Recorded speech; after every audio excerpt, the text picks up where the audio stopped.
Hi Martin, welcome to our studio. Thank you for having me.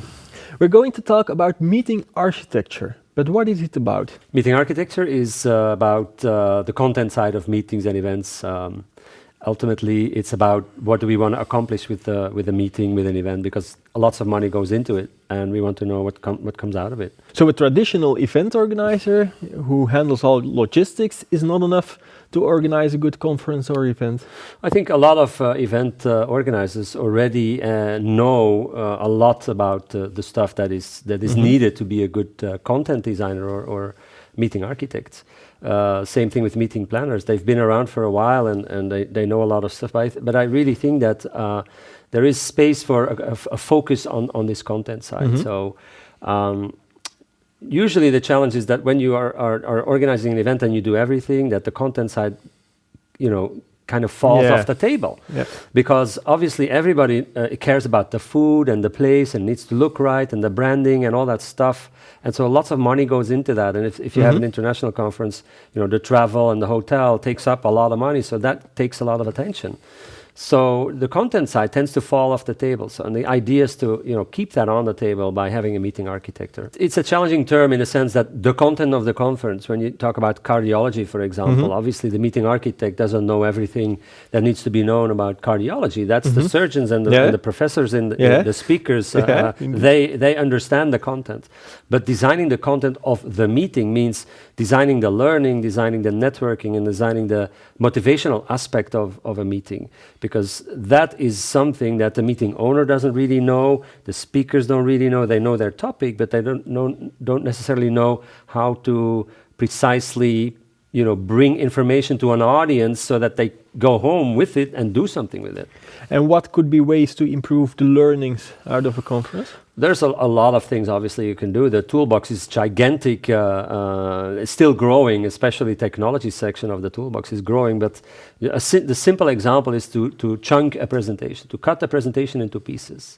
Give people some time to talk about what was previously presented by the expert, give them time to talk about it with colleagues, and put this idea that they just learned into their perspective, into their world, and talk to each instead other. of having one full presentation of 60 minutes. Yes, expert, discussion, and maybe some feedback. To expert again 10 minutes, and then 5 minutes discussion. I mean, that works so much better for learning because people have a limit for concentration, but also for what they can take in a short time. But don't you have a challenge then with the speakers because they need to adapt their presentations and they're used to give always the same 50-minute presentation everywhere? Yeah, it doesn't necessarily is a painful process for the speaker, but they're kind of difficult to reach, don't have time, are not interested, etc.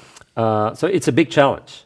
But on the other hand, it's a big opportunity as well because you can change so much as far as the effect and the impact is concerned of your sessions based on a limited amount of time and money invested in speaker management and presentation management. Something I see a lot of times at a congress is you have a general topic of the congress and then you have 8 speakers coming over, but they all do their own thing and there's no coherence in between the different presentations. Absolutely. I think conference design and session design and meeting design is one of the biggest fields where we can have influence as well as meeting professionals, meeting architects. If you look at a conference as a whole, a conference obviously is a set of sessions with breaks, etc.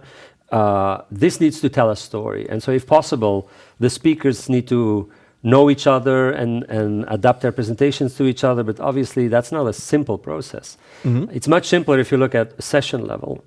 And that's why you need another guy than the event organizer who's doing the logistics. Yes, I think sometimes it can be combined, but I think it's a good thing to think about a focus on the content side because it's a specialty. You have to go to different trade shows, you have to read different magazines, you have to read different books. There's different knowledge and toolbox and everything is very specific. So I think it's a good idea to really have somebody focus on this content and work with the speakers, for example. At the Meeting Support Institute, you guys have a few books and a toolbox that can help people out. Can you tell us about something about it? Yeah, everything kind of starts with meeting architecture, the manifesto. So it's kind of the groundwork for meeting architecture as a discipline. Then there is several books from the Meeting Support Institute and other publishers. For example, the Tweeting Meeting is about social media for meetings and events. This was written by 15 different authors. Then there is the Toolbox, which is a growing new project with different specialists and ideas for technology, for changing the design of meetings, etc. And then finally, which is still in the making, is the workbook for this process. Oh, How do you design a conference based on objectives? So how do you identify the objectives?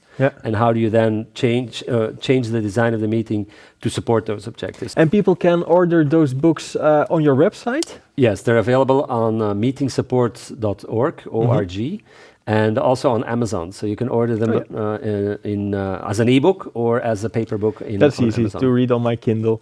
Absolutely. Okay, Maarten, I really want to thank you for coming over to our studio. Pleasure to be here. Thank you. And you at home, thank you for watching our show. I hope to see you next time.